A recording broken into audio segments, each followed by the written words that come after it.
question, not trying to hinder on it. Obviously, midgets are not on the docket this year. I thought the first year with the midgets was really, really well. Last year was kind of, lacking team sort of support. Obviously, it was sided with track conditions is what we heard a lot of people saying, just because it does get rough, and if you hit some of these ruts that the modifieds bounce in with the midget, you could bounce out of the building. What is the decision on midgets? I heard a lot of people wanted you to do, 5 weeks or 5 days, and the first 2 days be midgets and sprint cars or something, and then late models modified separate. What was the whole decision-making situation with evaluating midgets and even open wheel racing at that Dome event?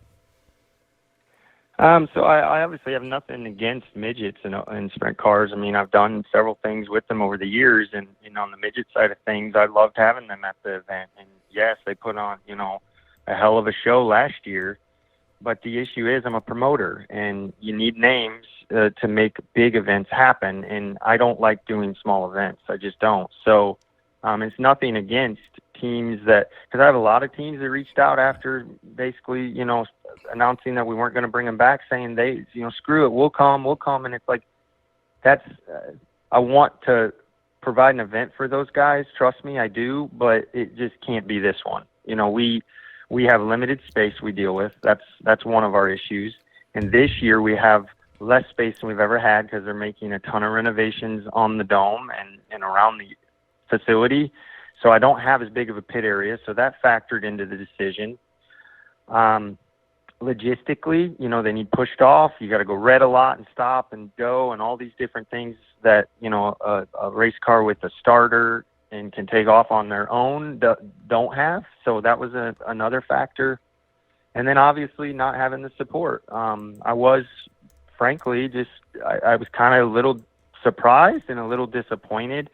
I didn't get a whole lot of the track conditions being the reasoning as much as I got a lot of turkey night and a lot of chili bowl. A lot of turkey night and a lot of chili bowl prep and reasons why they couldn't squeeze it in. And then it was interesting because as soon as I pull the plug on it, it's like the midget racing industry is like, well, why? And it's like, it's almost like that old saying of you don't realize how much you want something or miss something until it's gone. Right. And I think that's kind of the case on the midgets. Although I will say, fast forward to now, this event it started as a late model event, and it's always been a late model event, and it always will be a late model event as long as I have any say or do with it. And again, not against the midget teams at all. I enjoyed that stretch, and ultimately I've considered and looked at possibly doing other things with them in this building. But scheduling-wise and calendar-wise, there's nothing that's either one available or makes sense.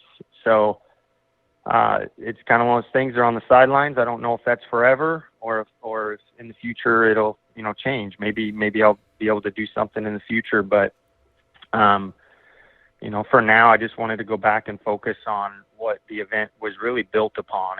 And our ticket sales are as good or better than they've been, and so our competitor registration numbers are higher than they've ever been, and I don't expect our sponsors are all very happy. And I'm not saying that removing the midgets didn't have no effect on the event, but I am pretty confident in saying that it has not had a negative effect on the event at all.